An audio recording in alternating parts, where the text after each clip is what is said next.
Hello everybody and welcome back to Screen Stars. I'm here today to review the 2015 horror movie The Vatican Tapes that stars Michael Pena and Doug Ray Scott. And I'd never seen this film before, and I was flicking through the DVD shelves the other day at my local store and I found it and I thought, ooh, I've never seen this, I'll give it a go, because I'll be honest, the exorcism type horror movies are amongst my favourites of the genre, and if they're done right I think they can be reasonably effective.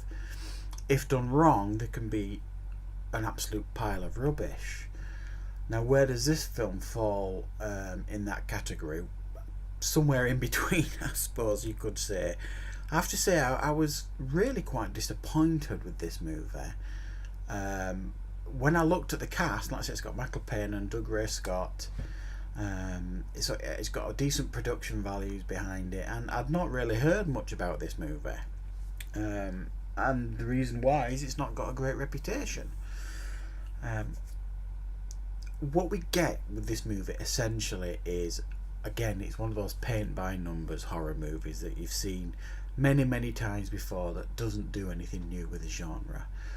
And another thing that lets it down really, do you remember the Arnold Schwarzenegger movie End of Days, where he fights the devil basically, and in that film there's like this, there's that girl in there that's preordained, she's going to have Satan's child and she's been marked and all this kind of stuff. Well, this film plays on that a little bit, in a sense of the girl in this film, Doug Ray Scott's daughter, who is the focus of the possession, the exorcism, essentially has been pre-chosen by demons and Satan and stuff for this to happen. But if you like, imagine watching End of Days without Arnold Schwarzenegger and Gabriel Byrne, and that's what you get with this movie. It's just not particularly interesting, exciting, scary. There are a couple of fairly effective scenes in the movie, but other than that it's just paint by numbers, and it just completely goes, it tails off at the end on its own little whim that just makes you scratch your head by the end of it really. The ending is just bizarre, and a complete waste of time, I think. Michael Pena is grossly miscast again in this film. It just doesn't work in movies like this where he has to be serious. I mean, Michael Pena playing a priest, quite a serious priest at that. He's more comfortable at home with like this comedy sidekick or the wisecracking guy, and it just doesn't work here. He's not allowed to have any personality in this movie at all, so he was grossly miscast in my opinion. But the general storyline of this movie is Doug Ray Scott's daughter becomes possessed by something. Initially they think she's just poorly. She ends up in hospital when she causes a car accident. That leads to her going into a mental institution. The mental institution basically can't deal with her because of all the things that are happening around her, and they admit it. They say, can't help. And this is when, if essentially Michael Pena is involved by this point as the priest, and he encourages Doug Ray Scott, the father, and the boyfriend to sign her over to the church pretty much, and sort of say, right, we'll help her. And then this big exorcism priest from over in Rome comes over to the US to help Michael Pena with the exorcism. It's the most uninteresting exorcism scene you've ever seen, really, that leads to an uneventful, uninteresting ending, and that just peters out into nothing.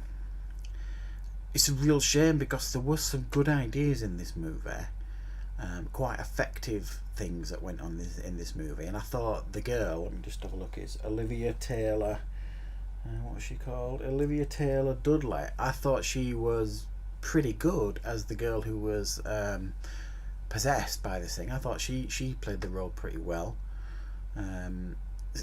suitably sinister when she needed to be and all that kind of business, and did the physical acting side of it pretty well. Doug Ray Scott, he looked uninterested with the movie. Everybody else just seemed like they didn't want to really be there in this movie, and they didn't believe in it. I don't blame them because the script was pretty appalling. It's poorly written, and it always amazes me how a studio passes a movie like this when it's clearly just your normal, average, everyday possession movie. If you've got a huge star on board, sometimes that star power can bring in an audience for a couple of weeks. But they don't have the star power in this. They don't have a story. They don't really have the star power. The effects are decent enough. It's just bang average, this movie. Absolutely bang average, and I have to say I was very, very disappointed with it. I've seen far worse, but I expected far better from this movie. And what Michael Pena was doing in this movie, I have no idea. That's 2 films I've seen in the last couple of months that he's been in. 12 Strong with Chris Hemsworth, that I thought it was terribly miscasting, and this one, which I know was 2015, was it released? Yeah.